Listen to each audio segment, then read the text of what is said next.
ungakholwa ilizwi likamlimi abadluli lapha ezwini likamlimi bayatshona bonke ku-Red Sea ngoba ilizwi likaJehova likhulumile. Phuma ezonweni zakho. Satshelwa ingozi yokusala emgodini lona ilizwi likamlimi lifikile. Kanti khathesi take a step of faith. Thatha inyathelo lokukholwa. Kungaphumeki, phuma brother. Peter waphuma ejele madoda, iminyango yayivaliwe, ugadijele wayekhona, ikhiye zazikhona, ichain zazikhona, abalindayo babekhona. Kodwa ilizwi likaThixo lathunywa ngengilosi lafika lathi Petro, bopha ukhalo lwakho, faka izicathulo zakho, phuma sihamba. Khathesi isikhathi sakho sokuphuma egodini, isikhathi sakho sokuphuma odakeni lona lolo. Izolo bekungaphumeki, ekuseni namhla bekungaphumeki, kungakatshunyayelwa bekungaphumeki, kodwa sekutshunyayeliwe, selikhulunyiwe ilizwi likamlimi. Lalela mhlobo wami, sokuphumeka khathesi. Kakhulu mbonga leli thuba eniphiwa ngumlimi kuba khona enkonzweni namhlanje ethempelini. Bazalwane bami, ngibonga isipho sokuphila umlimi angiyenzele khona ukuthi lami ngiphile ufika usuku namhlanje. Phakamela ukubonga bazalwane bami ivangeli. Ngibonga umusa kaThixo wangizwela umusa uba lami ngihlangane levangeli. Phakathi kwezona eziningi bazalwane bami, abanye bayakhonza besenza izono, kodwa umlimi wangizwela umusa ukuthi ngihlangane levangeli. Ngithe ngifika lapha evangelini bazalwane bami, ngangiyisoni, izono zami zaziziningi, ezinye zazisenhlizweni ukuthi wangasoze ube kwazi ukuthi ngiyisoni. Kodwa ngomsa kaThixo sengifike evangelini ngezwa kuchunyayelwa indaba yokuthi umuntu uyaphenduka ezoneni zakhe azalwe kutsha. Ngafika lapha evangelini ngiyisoni bazalwane, ngafika ngahlala nje laphana, ngigqoke khona ugwako omhlaba, ngigqoke ibhurugwe eligcwele izikhwama indawo yonke la. Ngifika lapha ngathola ukukhulunywa ngendaba umuntu uyaphenduka ezoneni zakhe. Angacela umlimi aphendukile ngeqiniso ezoneni zakhe, umlimi uyamthethela izono zakhe. Kwangimangalisa ukuzwa leyo ndaba bazalwane, nganginesifiso ukubona abana lami ngiyakhuluma lo mlimi. Ngimangala abantu bamasonto ayothi ba profita but besenza izono. Ngimanga kathi umlimi uzakhuluma labo njani bona besenza izono ezazedlule zami. Kodwa sengifike evangelini ngasengisiza ukubana indaba isekuphendukeni.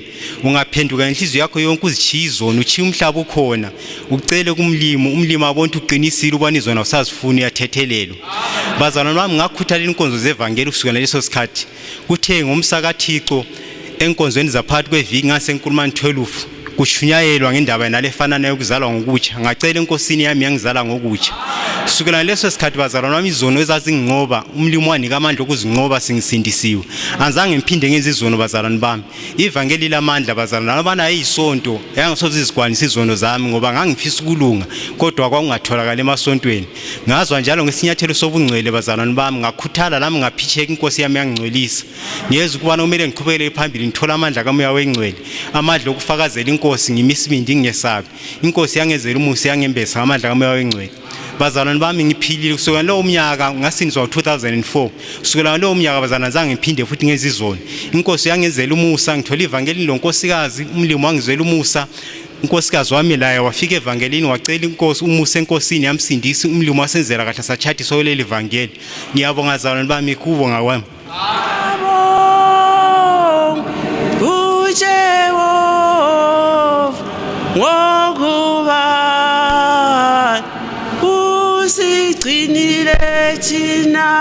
Haleluya, haleluya. Kuna baba nabafundisi nesangano ndasimukira kutenda ishepane zvakanditira. Ini ndakasvika mune rino vhangeri mugore ra 1973 ndiri mutadzi. Mwari akandibereka kutsva, Mwari akandichenesa, Mwari akandiomeka namasembomo yamutsvene. Chandasimukira kutenda vadikani kuchengetwa. Ndakagara 7 years ndisina vana, chibereko changu chakaora. Asi nokuda kweiri simba revhangeri, imo muno mutembeni ndemo mandakaporeserwa chirwere ichochi. Ndikabuda nerutiviru ndichienda panzvimbo yakasvika Jehovha achishanda. Pakamuka mangwana muti wakaoma. Mwari paakashanda achiita operation yake. ndosaka vadikani vangu ndichitenda kuti ngaatendwe Mwari nokuti wakandichengeta nokuti kudai ndisina kuchengetwa ndingadai ndisipo asi ndinotenda Mwari wakandiitira nyasha kuti ndizone ndiri pano nhasi inyasha dzaMwari. Nemusi wechitatu Mwari wakanditendera vadikani kuti neni ndive boka rekumagwegwe. Vadikani vangu ndinotenda zvikuru Mwari nokuti nyaya yandakanzwa pano kana ndichifamba ndiri kunzwa ndakasimbiswa zvakachinzi kuchiverengwa vhesi kwanzi izvo Mwari akatsvaka munhu anomira panzvimbo yakakoromoka akashayikwa. Zvino nhasi uno Mwari wadai iwe munhu wokumagwegwe. Vanhu vaMwari ndakazviona ndakatenda Mwari ndikati Jehovha kundibvisa kunzvimbo yandanga ndiri kuti neni ndizojoina boka rekumagwegwe neni ndiwanikwe ndakamira panzvimbo yakakoromoka. Vadikani vangu ndakanzwa ndine mufaro ndakashaka kuti zvino ndichatenda sei kuti vazive vanhu vaMwari kuti zviro izvi hazvina kuitirwa vemagwegwe neniwo ndawana ndine nyasha. Vadikani vangu ndiri pano takachengetwa tiri kurwira pane zvese. Tinotenda munhu waMwari watakapiwa vanhu vaMwari okuti kana wasvika pane pakaoma ukamudaidza moziva chishamiso chinoitika ndechokuti achingotaura shoko rake chete kunyange achinzi Satani anga achipenga sei unonzwa achikwimiriri zvose zvanaka oziva kuti munhu waJehovha wataura naMwari. Chaanenge ataura hakuna munhu anochichinja zvaanenge amisa kuti Mwari wati kunyange Satani openga odi iroro shoko rinowanikwa rangomira. Vadikani vangu ndatenda Mwari wanditenderawo kuti ndiwanikwe ndiri pano iko zvino ndichitendawo Mwari. Ndinotenda zvikuru ndikwa kutenda kwangu. Mpameli ukubonga amandla atholakala egazini likaJesu. Mina ngeza kuleli vangeli ngiyisoni izihlobo zami. Kwethu lapha enzala khona kwakukhonza inkomo. Inkomo yayikhonza kuthiwa nguyibamkhulu ozala ubaba. Kodwa isimanga isasemangalisa ukuthi inkomo yakhona ayingafuni ukubona ubaba. Angathi uyaphuma ifuna ukumqeda. Uyazi lapha embona khona ukuthi usakhanda umubi ungaze umsebenzele kala sibongo. Uyazi ngakhula khona apha phakathi kwalumuzi owawukhonza inkomo izihlobo zami. Kanti amehlo kaJehova ayazwile emhlabeni wonke ukuthi ubona ababili abahle. UThixo wasembona ngiphakathi kuwona lumuzi izihlobo zami owawukhonza khona inkomo. Uyazi ngahlala ngingumuntu olambela ukulunga kodwa ngingaboni ukulunga izihlobo zami. Uyazi kwaze kwafika esigabeni sokuthi lami ngikhule ngithi mhlawumbe ngizathola ukuphumula angitholanga ukuphumula izihlobo zami. Ngase ngibona ukuthi kungcono ngidinga uJesu ngawela engisontweni eZayoni lapho okutshunyayela uJesu ongakhulunywayo khona okuvunya izono komunye umuntu olezono zakhe uvume kuyena lezono zakhe. Uyazi izihlobo zami ngaphila umoya wami womela uThixo ngithe ngifike kulisonto lami ngagcina sengingumprofiti. Engibonga kakhulu izihlobo zami ngibonga ukuthi uThixo ngangisithi ngumprofiti kodwa ngisaphila enyameni yona le ngiyumlimi untshengise abaprofiti abayibo abaprofiti. Untshengise ubaba uSibanda engumprofiti, wantshengise ubaba uChume engumprofiti, ake suntshengise ubaba uZulu engumprofiti. Uyazi ngalokho ngiyayibonga inkosi. Uyazi ngithe ngikhona le ngase ngisiba laleli demoni la kuprofita lagcina linginike iz5. Uyazi ngaba lo muntu ofayo usuku ngosuku nxa ngizalala ngiqale ngife ngikhona ngizavuka engikhona ngizalala. Uyazi kwakubuhlungu nxa ngibona ilanga lithambama ngikwazi ukuthi sengizaqala ngife khona ngizavuka. Uyazi ihlobo zami ngithe ngibuye nale inkonzo ngakhala ngathi Thixo ongambulala ungantshengisa ngiqiniso ngoba bona ngiyekele konke nje emlimo ngakulandela ngidinga iqiniso. Thixo ngadanisiya wathi ngaphansi kwenhliziyo yami nxa usuka lapho ngayikwenye inkonzo iyevangelini. Kodwa ivangeli ngangilazi kodwa ngingaboni sisihlobo zami ngoba nxa usemnyameni uyabe njengomuntu ofileyo. Uyazi ngasuka mhla ka14 April 1993 kwakungolesithathu umoya wami womile ngenye indlela emangalisayo. Ngikhala ngingakwanisi ukudla izihlobo zami ngoba umoya awumlahle umnikazi. Umoya uyakutshela ukuthi uyahamba yini kumbe awuhambi. Umoya wangitshela ukuthi akulanto engiyenzileyo. Ngafika ngalala endlini nazange ngibe le ndaba lokudla. Ngavuka ekuseni ngenkonzo yabo mama ngageza ekuseni ngabuya khona lapha ngithe ngifike egedini laphana ngizwe ukuthi kule into ewileyo phakathi kwabo. Ihlobo zami ngangena phakathi kwena indlu kaThixo ngeza futhi ukuthi kule into ewileyo ihlobo zami. Uyazi uThixo uyamangalisa. Ngithe ngifika lapha ngathola uthiwa kule ndaba yokuzala ngokuthi umuntu engenzi izono engayidinga usebuncane bami kodwa ngizange ngithole. Azange ngibe ngisabala indaba lezi 5 lezo zazimbulala. Ngase ngidinga indaba yokuthi ngithethelele izono lami ngiyofika enkosini ngingathi esikogweni. Uyazi ngakhuleka izihlobo zami ngidinga lokhu kuthethelelwa kwezono. Kuthe ngenkonzo yabo mama futhi ngolesine uThixo wangikhipha idemon lokuprofita. Ngatshela kwathi namhlanje awusoze uphinde ubone lokho. Uyazi izihlobo zami ngavuka umgqibelo ngisiza umgqibelo ngalala umgqibelo khonapho ngithe ngivuka ngesonto ngabuya enkonzweni izihlobo zami ngidinga indaba yokuzala utsha. Uyazi ngingalali ngibona ngani ngizavuka ngifile manje bese ngisiya ngaphi omlilo thisa kangaka. Uyazi izihlobo zami uThixo ongadanisiwe ngithe ngisenkonzweni ekuseni kwathiwa bonga ngatharaza ngaswela ukuthi uthambo ngimbongeni ngangabazi ngoba isifo sokungabaza sibi singumthakatho wokubulala umKristu. Uyazi kuthe ngenkonzo yesibili kuthe kuthiwa bonga uyazi izihlobo zami ngabonga inkosi yami engadanisiwe yangithethelela izono zami ngathola ukuphumula engazange ngikuthole kusukela ebuncaneni bami ngangisosizini izinsuku zonke izihlobo zami kwathiwa ngajabulele ukuthethelelwa kwezono kule sinyathelo sebongcwele sokukhipha impande ensimini ka-Adam. Ngacela izihlobo zami inkosi yami engadanisiwe yangcwelisa kwathiwa ngajabulele ukuthi ungcweliswe dinga isinyathelo sokwembesa ngamandla kamoya ingcwele. Uyazi izihlobo zami ngasidinga lesi sinyathelo uThixo wanginika. Manje izihlobo zami ngaba lezi zinyathelo ezintathu ukuthi lanxa ngikhamba emhlabeni izihlobo zami angesabi lutho ngoba angizihambeli ngingumuntu ohandiswayo izihlobo zami. Ngibonga kangaka izihlobo zami ngoba uThixo ungcinele abantwana ngingalanyanga engikhiphe enginika imali yami lami kangiye nyangeni uThixo uyangigcina ebusuku lemini kangisweli lutho kuleli ivangeli ihlobo zami njalo ngibonga uThixo ngoholo engipheyo iyena ihlobo zami. Yazi ungilwela impi emangalisayo wangilwela umuntu kaMlimo ngabafundisi naye nani ibandla likaThixo langilwela empini ebengingene kuyo ihlobo zami.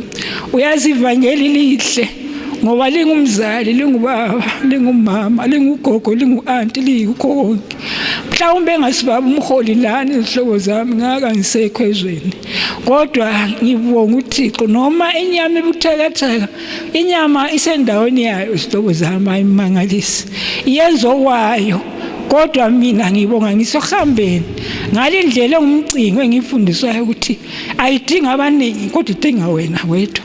Ebese ngikhumbula ubaba uSibanda ngomnyaka lwana watshumayela ngawe ekhuluma ukuthi lelo sisako okungenwa khona kungena into lebhundu wathi sizobazwa ubazwe uqethula ulale ngomhlibulo ubazwe uzulingane leli sango. Ngase ngibona indaba yendlela engumcingo ukuthi enilokhu isendleleni eninye ngoba abantu bakaMlimo bakhuluma ngoThixo ngoba uJesu ngiyobathuma ukuthi bakhulume. Engikubonga ngayo izihlobo zami ngiyabonga kakhulu kuba njalo angifakazela ukuthi ngibonakale ngifakaze khonapho kodwa injongo yami ebusuku lemini ukuthi ngikhuleke izihlobo zami lami lingincedise ngize ngiyefika ngimbone uJesu owangisindisayo. Izihlobo zami ngibonga kakhulu ngokugcinwa ungathi uMlimo angangigcinela ubaba umholwane lo mama agcine labafundisi konke labazalwane ngoba bangilwele empini engangikuyo yikho ukubonga kwami Inkosi.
bomthandazo egameni likayisele lendodana likamoya engcwele mali usolungileyo siyabonga somandla nothando baba izongo somama lilo njalo utshona lisando lihlephu namatshe sesizile nkosi amphambi kwangani sesikhala ngomana samukele lo la lonke somntwana baba njalo utshona uma abantu bamabizwa ngegama lami bazithobisa bakhuleke bafune boso bami baphinde kwezononi zabo ngiyakuzwa ke esezulwini ngiyekele isono sabo ngipholise nezwe labo Nkosi lezi phambi kwangani sesikhala baba uNkosazana sisize ngosami lo la lonke usama baba unohlola inhliziyo zabantu bonke baba kwizinhliziyo zabantu kwemsebenzi aziwa ngonkosi onthando baba sisize baba ngalesikhathi basi wonke bazivulele baba uhlole ngosami inhliziyo zethu wasinike lo la lo ndosini udinga inhliziyo yakhe baba ngalesikhathi Jehova baba udlala inkosi wesikhathi usonda phapha kwentona udinga wona sisize ngilo la lonke usimazi uzeli baba umsaba uphile uphakade kusonde siyazisondeza baphambi kwakho ngizwa ukuthi nasondani kimi nami ngiyasonda kinina kusonde sisize sizokho zasingekho ngesihle baba izoliphilile namandla ngegama lenkosi Jesu naphakade amen. Kenenezwini likaThixo. Let us get into the word of God. Sibonga ngombhalo uThixo asinike wona lapha. uThixo uyasithanda bazalwane. Amen. We thank God for the scripture that he gave us. God loves us. Ake sifunde ilizwi likaThixo encwadini yabaseHebheru chapter 4 verse 12. Let's read from the book of Hebrews chapter 4 verse 12. Sizwe ngamandla elizwi likaThixo. And hear about the power of the word of God. AbaseHebheru 4 verse 12. Hebrews 4 verse 12. Ngokuba izwi likaThixo liphilile linamandla libukhali kunezinkemba zonke ezisika ngezinhlangothi zombili lihlaba kuze kwahlukaniswe umphefumulo nomoya amalunga nomkantsha lizwisisa ukucabanga nokuzindla kwenhliziyo akukho nto edatshuliweyo engabonwayo huye konke kwambuliwe kuphenyiwe emehlweni yakhe esiyakulanda kuye amen. Amen. Verse 12. For the word of God is quick and powerful and sharper than any two-edged sword, piercing even to the dividing asunder of soul and spirit and of the joints and marrow, and is a discerner of the thoughts and intents of the heart. Neither is there any creature that is not manifest in his sight, but all things are naked and opened unto the eyes of him with whom we have to do. Sizwe into emangalisayo lapha zihlobo zami ukuthi ilizwi likaThixo liphilile. Amen. We are hearing a wonderful message here that the word of God is quick, it is alive. Ilizwi likaThixo liyaphila. The word of God is alive. Into ephilile iyahamba. Something that is alive, it can walk. Into ephilile iyashukuma. Something that is alive, it can move. Ya uyabona umuntu ufuna umntwana ophilayo. Indoda ifuna umfazi ophilayo. Umfazi ufuna indoda ephilayo. Amen. You see, a man wants a wife that is alive. A woman wants a husband that is alive. A wife wants a child that is alive. Impilo iyafuneka. Life is required by everybody. Into ephilayo ithandwa ngabantu bonke. Yehlisa brother, yehlisa, it's too loud. All people love a thing that is alive. Ohlanyela imbhida ufuna iphile. The one who sows put some vegetable in the garden, he wants them to be alive. Othenga fertilizer ufuna ifertilizer ephilayo engasozichisa imbhida yakhe. The one who buys a fertilizer, he wants fertilizer that will not burn his vegetables. Othenga imoto ufuna ephilileyo. The one who buys a car, he wants a strong car. Kanti ngani labadinga imithi bafuna umuthi ophilayo. Even those that are looking for medicine and herbs, they want medicine that are alive and strong. Odinga umuthi wamazinyo ufuna izinyo lithule angithi. Ungabona uginya so ufuna ukuthi izinyo lithini? Ukungathuli kwezinyo kuthi umuthi lwana uphili lwana. Uzambona etshintsha esiyathenga omunye. Abatshela athi lwana lanika wona zange wenze lutho. Uyamuza ukuthi uthini? Ngokutsho njalo uthi umuthi elangipha wona ufile. The one who is having a toothache, he will want some medicine that will make that tooth not to ache if it is aching, he'll go back to the people that sold him that medicine and say, that one that you gave me is not strong because it didn't do the job that it was supposed to do. Kodwa malibonga igama lenkosi, ilizwi likaThixo liphilile. But praise to the name of the Lord. The word of God is alive. It is quick. Linamandla, It is powerful. liyathwala, It carries. liyaphakamisa, It can lift up. liyafaka amandla lapho kungela amandla It khona. can add strength, renew Hallelujah. strength where there is no strength. Oh, igama lenkosi malibongwe. May the name of the Lord be Nansi into praised. esiyibuthaneleyo sihlobo sami. This is what we are gathered here for. Sibuthanele ilizwi likaThixo eliphilileyo. We are gathered for the word of God which is quick. Ilizwi likaThixo The elinamandla. word of God which is powerful. Lezi nduna zakithi zilamazwi alamandla. Even our chiefs, the word that they say is powerful. It has got authority. Amapholisa akithi akhuluma amazwi alamandla. Our policemen, they speak authoritative words. Lamatitsha Even teachers, afaka imilayo lamandla alandelwe ngabantwana besikolo. they put rules that are strong, that should be followed by school children. Amandla elizwi kawabonakala ephuma emlonyeni wolikhulumileyo, hayi abonakala esenzweni esichiwo yilizwi. The power that is from the word of God, you cannot see it from the word that is being spoken, but you see it through the results of that word that will be spoken. Khangelani uJesu emile ethuneni lika Lazaro. Now let's look at Jesus as he stood by Lazarus' grave. Ngazange ayengena yena phakathi kwethuna lika He didn't Lazaro. enter into the grave, Kodwa sihlobo sami wathuma ilizwi lakhe. but he sent his word. Wathi yena And he said, Lazaro phuma. he said, Lazarus, come forth. Ilizwi layamthatha uLazaro. And the Glory to word God. went inside the grave and took Lazarus. Eseparadise uLazaro. Zwanini? Esendaweni okungafika inyama, esendaweni okungangena imfundisi, kodwa ilizwi likamlimi lamkhwatsha lathi hey brother uyafuneka emhlabeni. Hallelujah. Waphuma eparadise undoda lo. Hallelujah.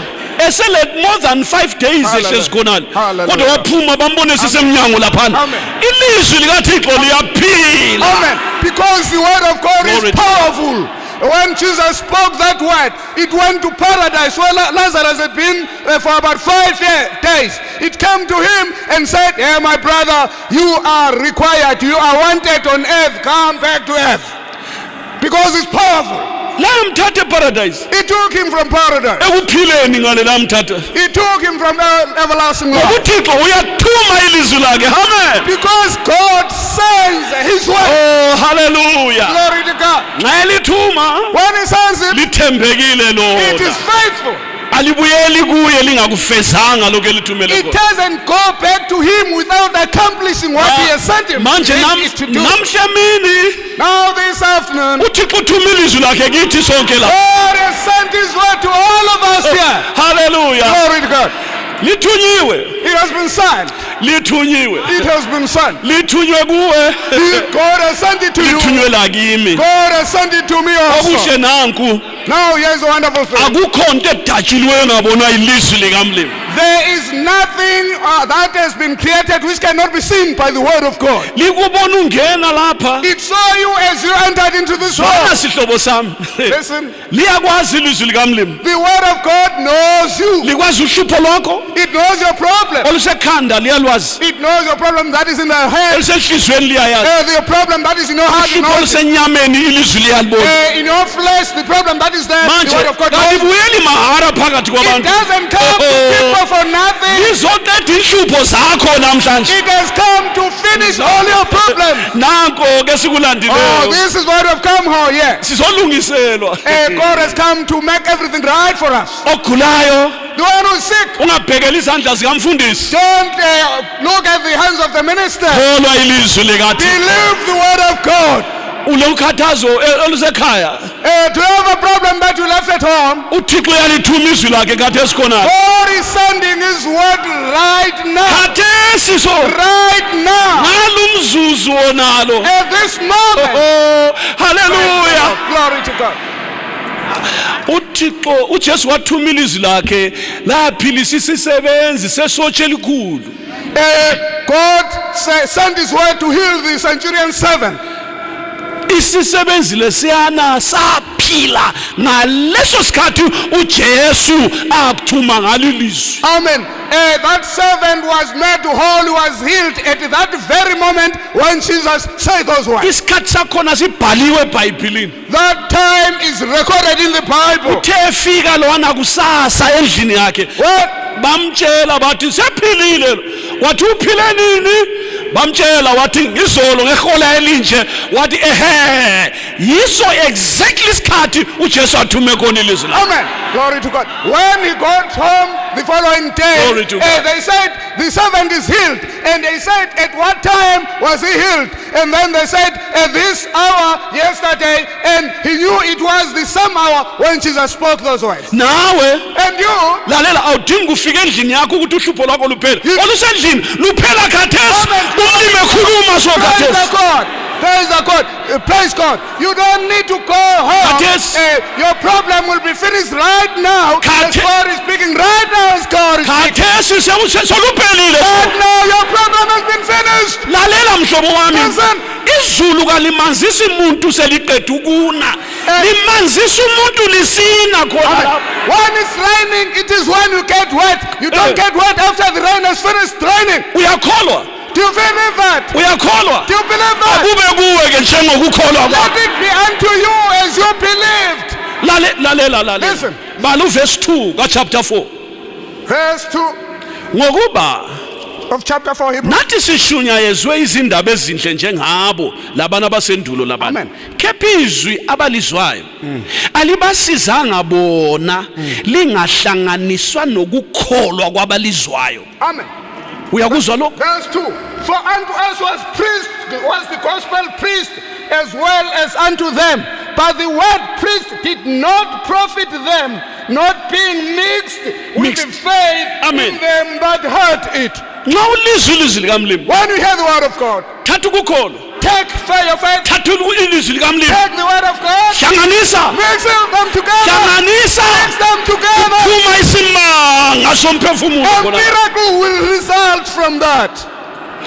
Ilizwi likamlimi. The word of God. Liyasebenza liyaphila. It works.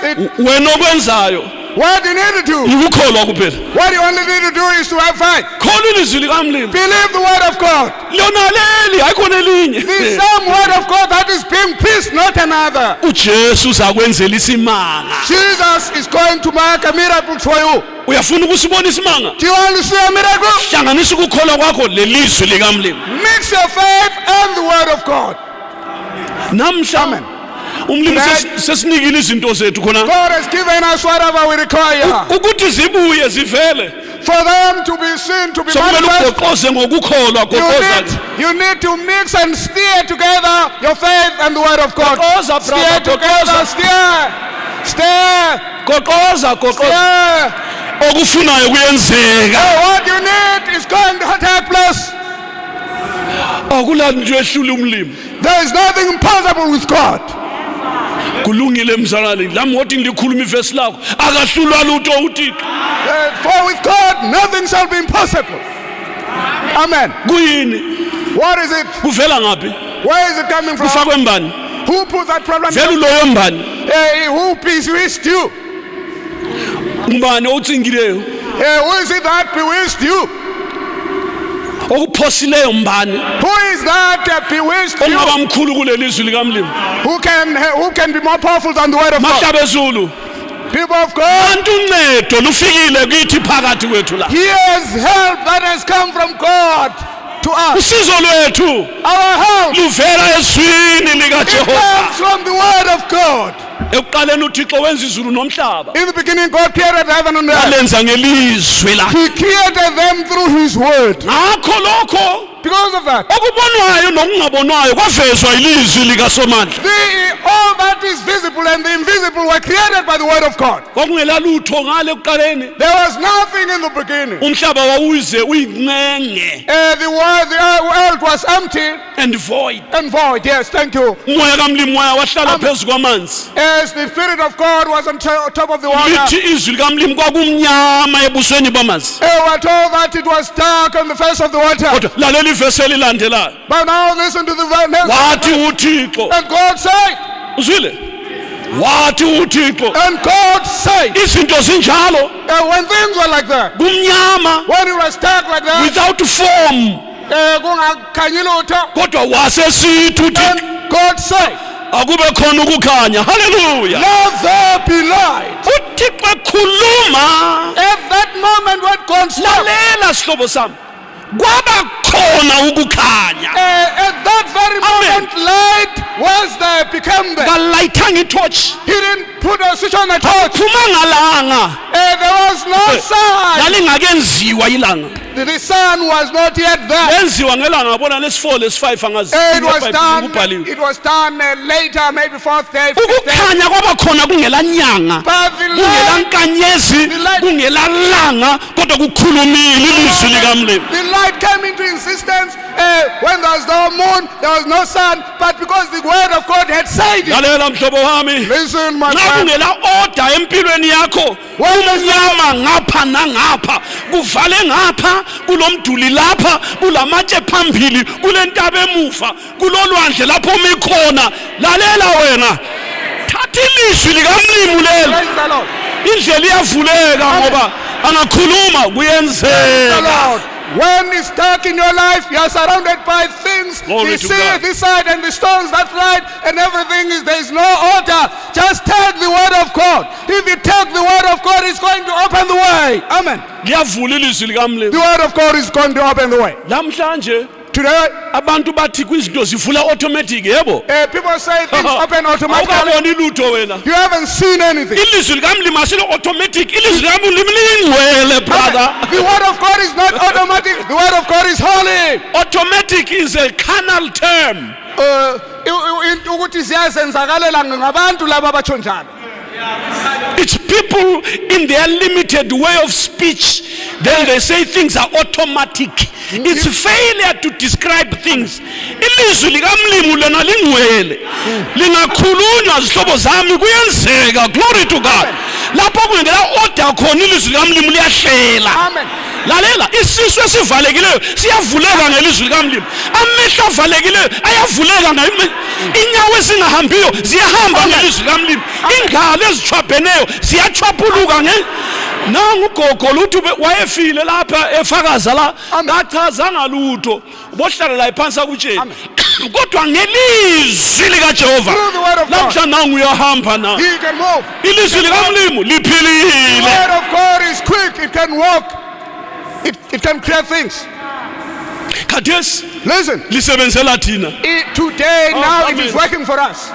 ungene lapha Did you enter here? selisebenzela wena You entered here and now it is working for you. lisemsebenzini khathesi It is working now. empilweni yakho It is working in your life. ifaka i-orders It is putting order in your life.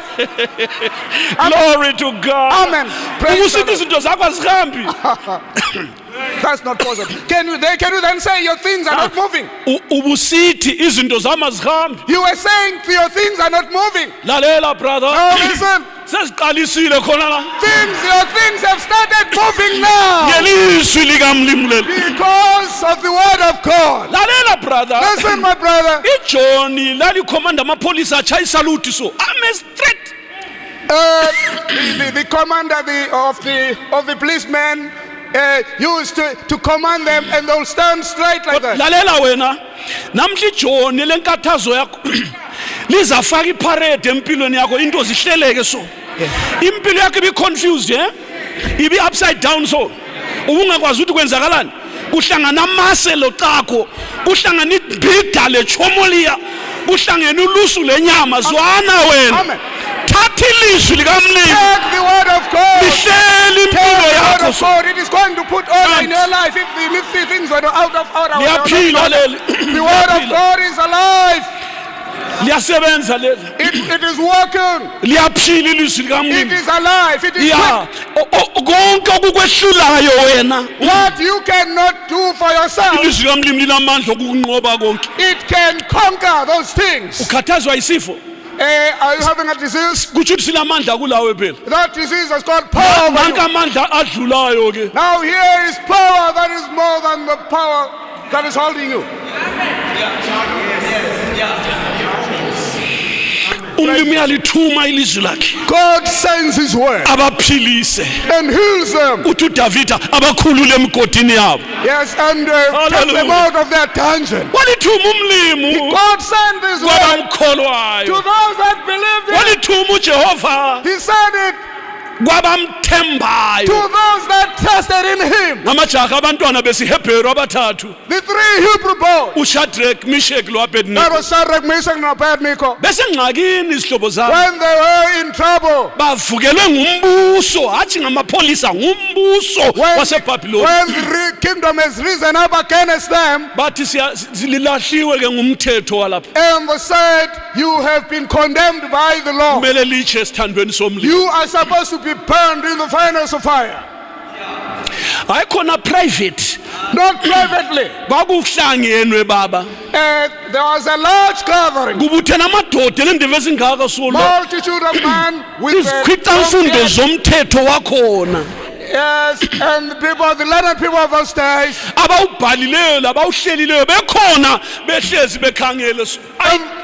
Chapter 4 item 2 paragraph 7 section D. Baweqile abafana laba. Bewukhangela umthetho berefer so.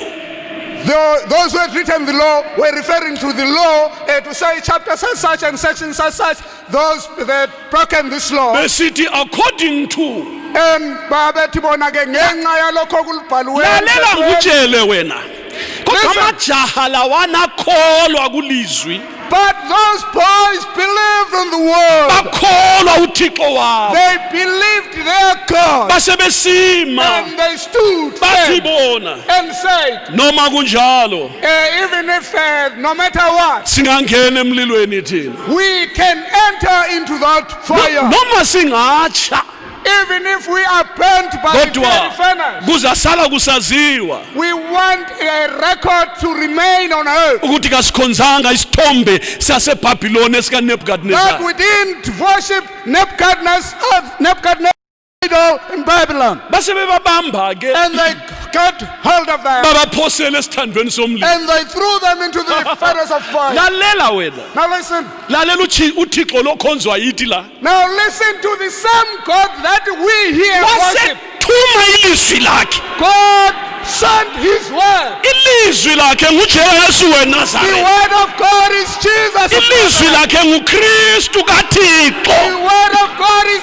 Christ of God. Ekuqaleni wabe khona In the ulizwi. beginning was the word. Ulizwi wabe The noThixo. word was with God. Ulizwi wabe And the nguThixo. word was God. Yena lo wayebe noThixo ekuqaleni. The same that was with God in the beginning. Konke kwenziwa nguye. Everything was created by Ngaphandle him. kwakhe akwenziwanga utho There is olwenziwayo. nothing that was created beside him. Umlimu God, wathuma ulizwi he sent, emlilweni lapha. he sent the word of God to the field. uJehova wasale ehleze endaweni yakhe. God remained sitting at his place. Wathumela into ayithembileyo He sent mfundisi. something that he trusted. Wathumela into ayithembileyo uJehova. He sent something that he trusted. God sent something that Kathumelanga inqola zomlilo brother. he didn't send chariots of fire. Kathumelanga ingilosi mzalwane. He didn't send an angel. Kodwa wathumela ilizwi He lakhe. sent his word. Ilizwi lakhe ngubani? Who is his word? nguKristu He is kaThixo. the Christ of God. Wayafika emlilweni. And he arrived in the furnace of fire. Ngesikhathi lalelani madoda wayengakavunyelwa uKristu ukubona ngamehlo la. Yeah, it was not possible for people to see him at that time. Kwakungakavunyelwa ukuthi uKristu avele abonakala isimo sakhe. He was not yet manifested in flesh. Kodwa But ngenxa yabakholwayo because of the people that believe, umlimu God, wathi zwana Jesu he said to Jesus, akusancedi la listen, Jesus, it doesn't help us. abafana laba Now these boys, ungekela uhamba lapha if we don't go to the, sizahlekwa Yes, the world is going to laugh at us. Ezwini lami mina ngakhuluma ngathi okholwa kimi kaJaphi. I say it in my word, the one that believes in me does not despair. Hamba kuye bakhulula. Go and release them from the fire. Ngokuphazima kweso.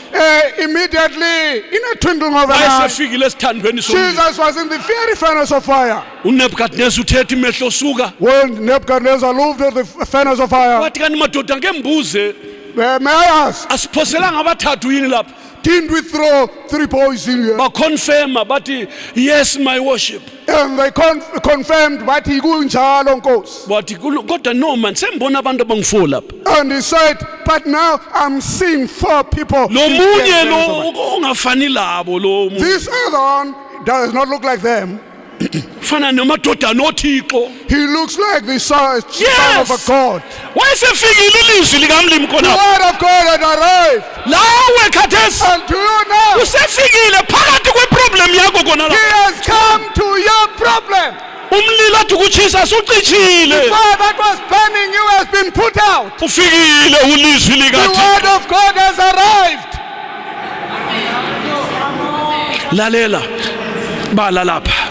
Jeremiah 23. Let's turn to the book of Jeremiah. Glory to God. Jeremiah 23 verse 29. Jeremiah 23 verse 29. Sizwe ngelizwi likamlimi. Jeremiah 23 verse 29. Lami alinjengomlilo na utsho uJehova nanjengesando esihlephula itshe. Amen. Hallelujah. Verse 29. Is not my word like a fire, saith the Lord, and like a hammer that breaketh the rock in pieces? Umlimi nxa sithi izwi lami kalinjengomlilo na uyabona ukuthi wena ubungaboni ukuthi lingumlilo wena. When he's asking this question here, that is my word not like fire, he sees that you are not noticing that. Lalela sikutsheleke ngomoya oyingcwele. No, let us tell you through the Holy Ilizwi Spirit. likamlimi lingumlilo The brother. word of God is fire. Lisando esihlephuna It is amatshe. a hammer that breaketh stone. Livumele lichaye uhlupho lwakho. Accept it, give it a chance to break your still problem. Let the word of God crush your problem. Amen. Allow it to smash it. Amen. Khathesi so ama Right problems akade usithi lokhu kunzima. Your problems that you are saying there, you have Nanku umlilo nanku. here is the fire. Uhlupho lwakho luyizibi phambi kwelizwi likamlimi. Your word is dirty before the word of God. Lutshani obuwomileyo eswini likamlimi. It is dry grass to the word of God. Khathesi uhlupho lwakho luyabhebha so luyavutha The so. word of God is burning right now. Luyavutha so soluphelile. The word of God is burning right now. It is finished. Uzangitshela You're kulungile. going to tell him, Uyakholwa? do you believe that? Uzabuya le ndaba uzasitshela ngendaba You yakho. are going to come and tell her. Nanjengesando esihlephula amatshe. The end part of 29. But end part of 29. And like a hammer that breaketh the rock in pieces. Ngayenza so kwala. I did this and things did Ngazama not lokhu become kwala. right. I tried this, it didn't come right. Ngayetshela lo kwala. I told this one and nothing. Lalela sihlobo sami. Now listen, Nansi isando la. here is a hammer, Ilizwi likamlimi leli. the word of God here. Seliqephulile uhlupho lwakho It has luphelile. broken your problem into pieces. Igama lenkosi malibonke. May the name of the Lord be praised. Babusisiwe abakholwayo ilizwi likamlimi. Blessed are those who believe the word of God. Sokulungile so. Everything is right now. It has been made right. Through faith. Ngokukholwa khathesi. Through faith now. Imduli siwile so. The walls have fallen down. Amatshe sehlephukile. The stones have been broken. Lapha kungela ndlela khona sivuliwe ilizwi Where there likamlimi. was no way, there's now a way. Lapha kungahlelekanga khona sehlelile Where uJehova. things were not in Ah, order, he has madoda. put them to order. Impendulo nansi sezwini likamlimi. Your answer is here in the word of God. Lawe ongakazalwa kutsha. And you who has not been born again. Lalela ayisiko kuchumayela too much okuzakwenza usindiswe. Hayi. It is not preaching too much that is going to make you to be born Lalela ukuthi again. abantu bazalwa kutsha njani. Listen how people are born again. 1 Peter Let's go to 1 Peter. lalela ukuthi bazalwa kutsha njani. The book, first book of Peter. Abazalwa kutsha ngokubhaphathizwa hayi. They are not born again through water baptism. Lizasitshela iBhayibheli. The Bible is going to tell us. 1 Peter chapter 1 First book of Peter, chapter 1, verse 23. the 23rd verse. Nizelwe kutsha. Amen. Angitsho ngembewu egugayo. Amen. Nizelwe ngengagugiyo. Amen. Ngezwi likaThixo eliphilileyo elimiyo. Hallelujah. Amen. Being born again, not of corruptible seed, but of incorruptible. Oh, hallelujah. By the word of God, which liveth and abideth forever. Nansi into ezala kutsha abantu. This is what makes people to be born again. Okuzala kutsha abantu ilizwi likaThixo. It is the word of God that begets people. Lina lizelwe kutsha. You that have been born again, Lalela mzalwane wami. listen, my brother. Sizelwe kutsha ngelizwi likaThixo. We have been born again through the word of God, Eliphilileyo, which liveth, elihlala phakade. which abideth forever. Yikho phela. It is for that reason, Ozelwe nguThixo akenzi ukona. whoever is born of God cannot commit Ngoba sin. imbewu yakhe ihlala kuye. He cannot commit sin because his sin. Angone ngokuba uzelwe uThixo. He cannot commit sin because he's born of God. Konke okuzelwe nguThixo kuyanqoba izwe. Everything that is born of God overcometh the world.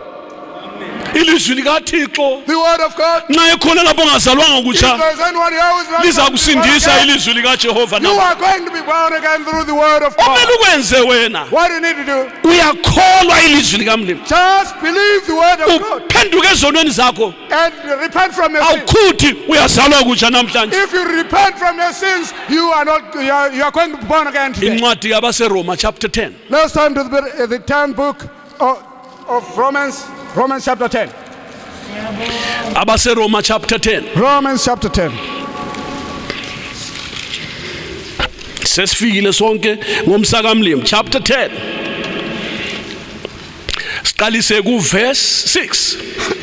Kepha ukulunga okungokukholwa kuyatsho ukuthi ungatsho enhlizweni yakho ukuthi ngubani oza kwenyukela ezulwini na. Amen. Lokhu kungukuthi ukumehlisa uKristu. But the righteousness which is of faith speaketh on this wise. Say not in thy heart, who shall ascend into heaven, that is to bring Christ down from above. Nokuthi ngubani oza kwehlela ekujuleni lokhu kungukuthi ukumkhuphula uKristu kwabafileyo. Oh, who shall descend into the deep, that is to bring up Christ again from the dead. Kepha kuthini na? But what saith it? Izwi liseduzane nawe. The word is nigh thee. Likhuluma lobani kanti khathesi ilizwi? To whom is this word speaking Uthi to? kukhuluma lathi bazalwane bami. God is speaking to us. Khathesi kuthiwa ilizwi lingaphi? Where is the word now? Kuthiwa liseduzane lami. The word Hallelujah. is nigh me. Liseduze lawe. The word is near you. Uhlupho lakho brother. Your problem, Lubise la. Ezwini likaThixo. bring your problem to the word of God. Kepha kuthini na? Izwi liseduze nawe. Lisemlonyeni wakho nasenhlizweni yakho. Yilona izwi lokukholwa esilishumayelayo. Amen. But what saith it? The word is nigh thee, even in thy mouth and in thy heart.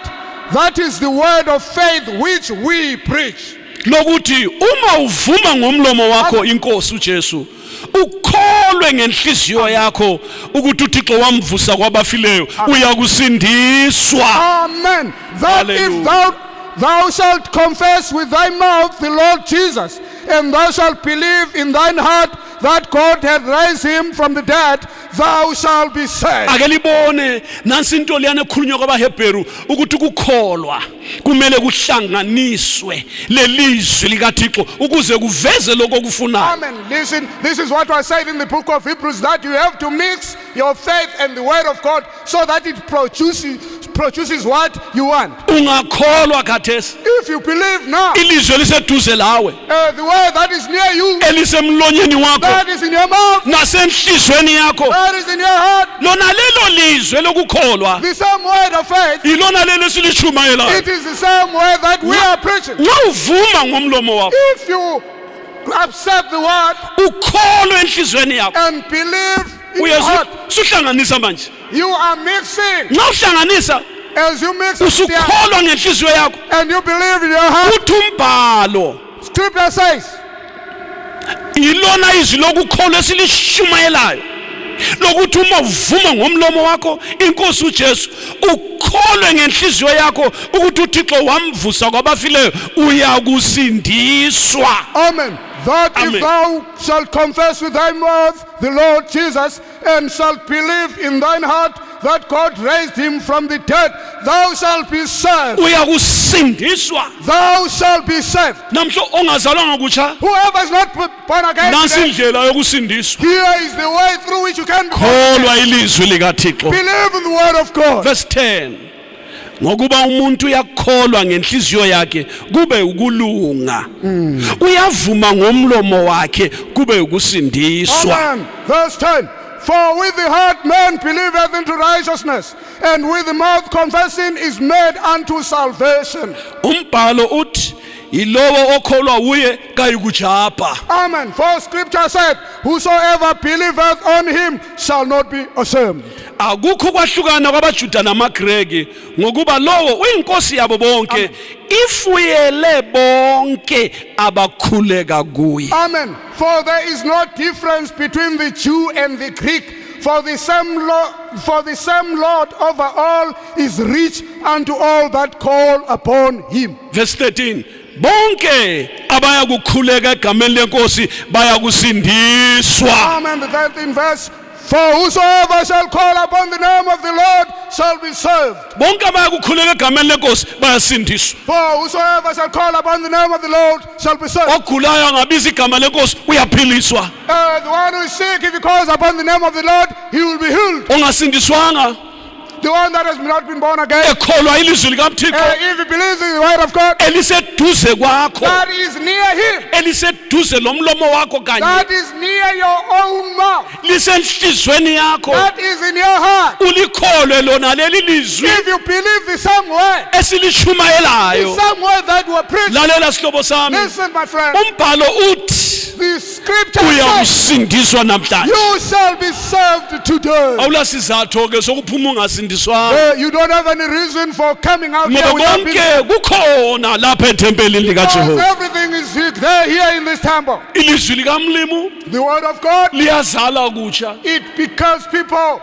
Izwi likaThixo The word of God, liqeda inhlupho. it finishes all the problems. Namhlanje Today, sikhuluma nje as we are speaking right now, selizidilizile inhlupho zabantu empilweni it zabo. has destroyed all the problems in the lives of people. Lalela mhlobo wami, Listen, my friend, izwi likamlimu the word of God, nxa impilo yakho yomile iwugwadule if your heart, your life is dry, injenge desert just like a desert, ingelamanzi without water, ayilala mthunzi impilo yakho there is no shadow, uhawula kangaka empilweni you are suffering in your life, awulala dwala lokuhlala nje ukuthi uphumule there is no rock on which you can sit, awula manzi ongaphuza nje there is no water that you can quench your thirst awula with. namthunzi ongahlala ngaphansi kwawo. There is no shadow under which you can sit. Lalela sihlobo, But listen, ungahlala ngaphansi kwentshumayelo yevangeli. if you sit under the sermon of the gospel, Ilizwi likaThixo the word of God, lenza ihlane lona lelo lihlume kakutsha futhi. it makes that desert to sprout, trees to grow on that desert. Kuzageleza imfula yokuphila empilweni yakho. The waters of life are going to flow in your life. uThixo uzaveza umthunzi wokuphumula akunika ukuphumula emphefumulweni wakho. God is going to produce a shadow that you can sit under, and your life is going to be calm. Uthi uJesu zanini kimi nina nonke nikhatheleyo nelisindwayo Jesus ngoniphumuza. says, come unto me, all ye that labor and are heavy laden, and I'll give you rest. Khathesi nje No, sokufuna okholwayo what is needed is one who believes. ukholwe ilizwi likamlimi. The one who believes the word of God. Ungalikholwa khathesi If you believe it now, lisebenza khathesi. it will work at this moment. Ungalithatha khathesi If you take it at this moment, lisebenza khathesi. it will work right now. Emakhandeni ngale ngelinye ilanga One day, sezwa kuthiwa uJehova uyathuma izwi lakhe abakhulule emigodini yabo. we heard that he sends his word and releases them from their tangent. uThixo God, ngelizwi lakhe lona leli lichunyayelwe la through his word that has been preached here. usekukhiphile emgodini wakho He has removed you from your dungeon. satshela into emangalisayo We were told a wonderful thing. kwathiwa ungasali emgodini khonapha We were told that you must not remain in a dungeon. phuma Get out. phuma khathesi Come out right now. ngokukholwa nyathela phuma Through faith. Come out right now. Get out. satshelwa ingozi yokusala emgodini lona ilizwi likamlimi lifikile We were told of the danger of remaining in your dungeon when the word of God has come to take you out. wathi ungasala emgodini We were told that if you remain in usathane your dungeon, uzakugqibela uyagqibela usathane agqibela the devil is going to recover that dungeon with, sufela phakathi kwegodi lohlupho and you are going to die inside. kanti khathesi But now, take a step of faith thatha inyathelo lokukholwa. kungaphumeki phuma brother Even if there seems not to have a way to come Peter out. waphuma ejele madoda iminyango yayivaliwe ugadijele wayekhona ikhiye zazikhona ichain zazikhona abalindayo babekhona kodwa ilizwi likaThixo Amen. lathunywa ngengilosi lafika lathi Petro bopha ukhalo lwakho faka izicathulo zakho phuma sihambe Amen. lalelani madoda waphuma uSathane ehlezi so He came out when the devil from the jail, when the devil was sitting like that. amadimoni akho gadijele bemile khona lapha And the jail guards were waiting. They were izwani madoda zwanini bomama nani majaha zwanini mahlabezulu nxa uThixo sekukhulula uSathane angeke kuvalele Amen. Praise the Lord. When the Lord wants to release you, the devil cannot stop him. abantwana bakwaIsrayeli baphuma abakhonkotha la yinja When the Israelites come out from Baphume Egypt, ebusuku even the dogs did not bark at them.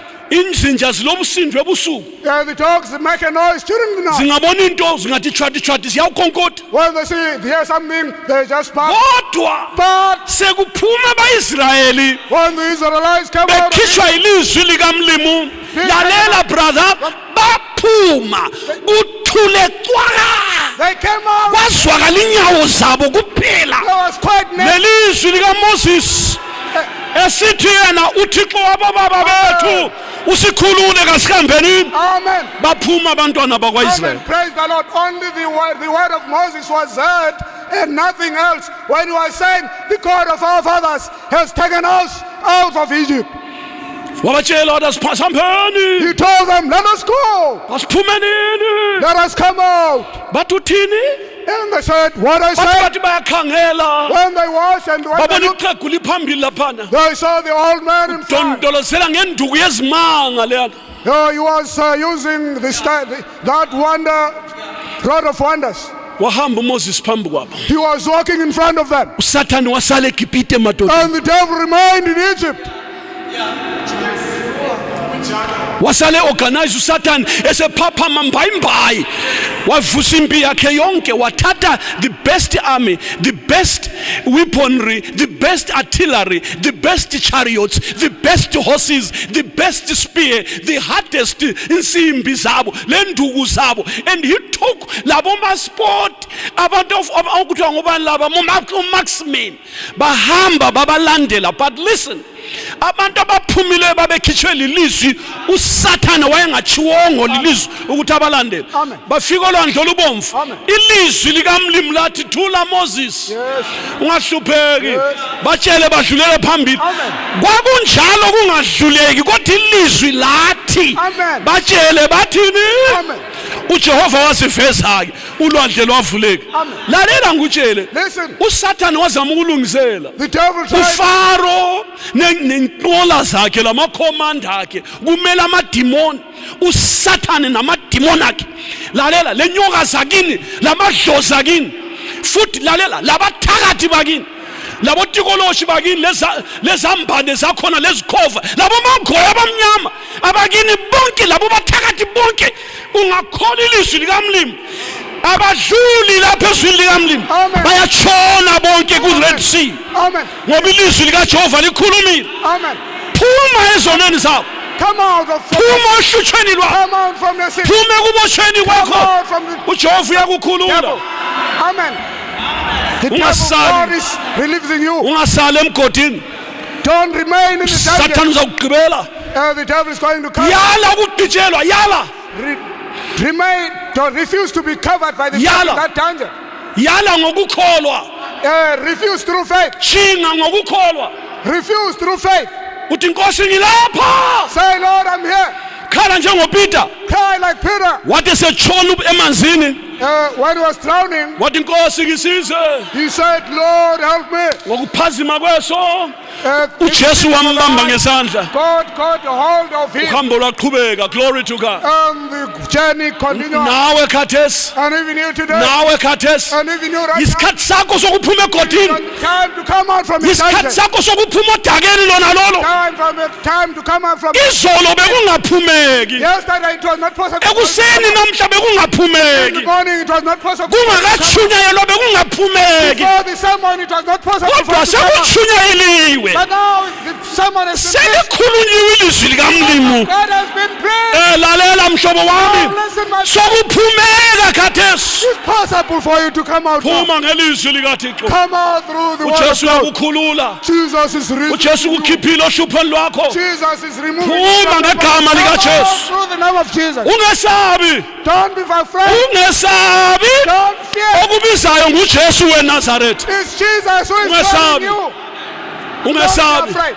uJesu uyaphila. Don't be afraid. Jesus is Ungathi wena alive. kuzahamba njani. Don't say how. Okubizayo uzakubonela ukuthi kuzahamba njani. Lord, Jesus is going to see how things are going to go. Don't worry. Kholwa, Just believe. banokholwa izwi Who likamlimu. is it that believes in the word Ngubani of God? olithathayo. Who is it that is taking the word Umlimi of God? akubusise. My God bless you. Uzothatha isibusiso sakho. As you come over here, to Namhla spread your ungaceli blessing. lutho. Don't ask for Akulanto anything. yokucela namhla. Don't ask her for Namhla anything. yikubonga ukuthi Jehova sungenzele. God, you have given me my Gama passion. lenkosi malibonga. May the name of the Lord be Thixo kaAbrahama noIsaka noJakobe. Kubonga baba ngezwi lakho. Umsa wakho uhlezi phakade. Sukhulumile baba. Izwi lakho sulithumile, selikhululile abantu bakho emigodini yabo, libakhululile enkathazweni zabo nasezingxakini zabo zonke. Kwenziwe baba ngegama likaJesu. Nababoshwe izono subakhululile, nababoshwe izifo subakhululile, nababoshwe izintambo zabathakathi subakhululile, nababoshwe izintambo zabaprofeti nezamanga subakhululile. Msindisi malibongwe igama lakho elingcwele, ngezwi lakho eliphilileyo, ngezwi lakho elinamandla, ngezwi lakho elibukhali ukwedlula inkembe esika nhlangothi zombili. Kwenziwe baba ngegama likaJesu. Izwi lakho selitshisile uhlupho lonke, izwi lakho selifohloze zonke inhlupho zabantu eziqine okwamatshe. Unqobile Jesu, unqobile Msindisi, uyinkosi yamakhosi. Yebo Msindisi, siyabonga. Kwenziwe ngegama likaJesu. Fakaze enhlizweni zabantu bakho, uziveze Jehova, ubonakala empilweni zabantwana babantu. Libonga igama lakho ngoJesu ominjalo kuze kube phakade. Amen.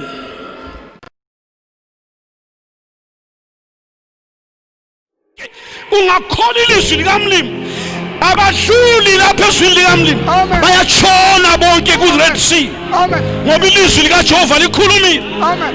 Phuma ezonweni zakho. Satshelwa ingozi yokusala emgodini lona ilizwi likamlimu lifikile. Kanti khathesi But now, take a step of faith. thatha inyathelo lokukholwa. Kungaphumeki, phuma brother. Be awake. Come Peter on. waphuma ejele madoda, iminyango yayivaliwe, ugadijele wayekhona, ikhiye zazikhona, ichain zazikhona, abalindayo babekhona. Kodwa ilizwi likaThixo lathunywa ngengilosi lafika lathi, Petro, bopha ukhalo lwakho, faka izicathulo zakho, phuma sihamba. Nawe khathesi And even you right now, isikhathi sakho sokuphuma egodini, time to come out from the isikhathi dungeon. sakho sokuphuma odakeni lona lolo. Time to come out from. Izolo bekungaphumeki, Yesterday it was not possible. ekuseni namhla bekungaphumeki, Morning it was not possible. kungakatshunyayelwa bekungaphumeki, For the sermon it was not possible. kodwa sekutshunyayeliwe. But now the sermon is finished. Selikhulunyiwe ilizwi likamlimu. God has been prayed. Lalela mhlobo wami, Listen, my sokuphumeka khathesi. it's possible for you to come out. Phuma ngelizwi likaThixo.